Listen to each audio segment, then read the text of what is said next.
Good morning friends. चलिए आज हम इसके पहले हमने अपनी क्लास में पढ़ा था कि गर्म जलधारा और ठंडी जलधारा क्या है और महासागरीय धाराएं किस प्रकार से गर्म जलधाराओं का निर्माण होता है और किस प्रकार से ठंडी जलधाराओं का निर्माण होता है, इसी के बारे में हम लोग पढ़ते हैं। तो हम देखते हैं कि जो प्रमुख जलधाराएं हैं उन्हीं सारी धाराओं का नाम हम यहाँ पर लिखे हैं, जिससे कि आप आसानी पूर्वक इसको समझ पाएँ और याद कर पाएँ।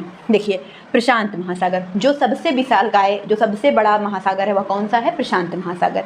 अब देखिए, प्रशांत महासागर की गर्म जलधाराएं कौन कौन सी होती हैं? क्यूरेशियो, अलास्का, सुशीमा, दक्षिणी विषुवत-रेखी और पूर्वी ऑस्ट्रेलिया। क्यूरेशियो, अलास्का, सुशीमा, ये तीनों मुख्य हैं। क्यूरेशियो, अलास्का, सुशीमा और क्यूरेशियो, अलास्का, सुशीमा, क्यूरेशियो, अलास्का, सुशीमा। और ठंडी जलधारा जो प्रशांत महासागर की ठंडी जलधारा होती है वो कौन कौन सी होती है? Kuril, California, Humboldt, Antarctica, Okhotsk. Kuril, California, Humboldt, Antarctica और ओखा टस्क। कैसे याद करेंगे? Kuril, California, Kuril, California, Humboldt, Antarctica. आपको पता है ठंडा, बहुत ही ठंडा भाग महाद्वीप होता है। तो ये देखिए, क्यूराइल, कैलिफोर्निया, हाम्बोल्ट, अंटार्कटिका, ओखा टस्क, यह आपकी इतनी हो गई आपकी प्रशांत महासागर गर्म जलधाराएं और ठंडी जल।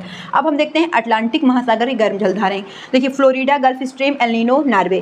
Florida gulf stream, Florida gulf stream, Florida gulf stream, El Nino और कौन सी है? नॉर्वे। यह आपकी कौन सी है? यह आपकी गर्म जलधाराएं हैं किस महासागर की? अटलांटिक, फ्लोरिडा गल्फ स्ट्रीम और एल नीनो, नॉर्वे। और ठंडी Labrador, Canary, Falkland, Greenland. Labrador, Canary, Falkland, Greenland, यह कौन सी धारा है? ये ठंडी जलधारा है। अटलांटिक महासागर की ठंडी जलधाराएं कौन कौन सी होती हैं? लेब्राडोर, कनारी और फॉकलैंड और ग्रीनलैंड। और हिंद महासागर की गर्म जलधाराओं के बारे में देखते हैं। मेडागास्कर, मोजाम्बिक और अगुल्हास। मोजाम्बिक, मेडागास्कर और अगुल्हास। और ठंडी जलधारा सोमाली, दक्षिणी हिंद सागर, पश्चिमी ऑस्ट्रेलिया प्रभाव। इन सारी चीज़ों में जो सबसे ज़्यादा क्वेश्चन रिपीट करता है वह करता है क्यूराइल, कैलिफोर्निया। क्यूराइल, कैलिफोर्निया, यह आपके प्रशांत महासागर की ठंडी जलधारा है। गल्फ स्ट्रीम को बहुत, गल्फ स्ट्रीम, स्ट्रीम क्या होता है? भाप। स्टीम का मतलब क्या होता है? भाप लेना। तो भाप क्या होती है? ठंडी तो होगी नहीं, गर्म होगी।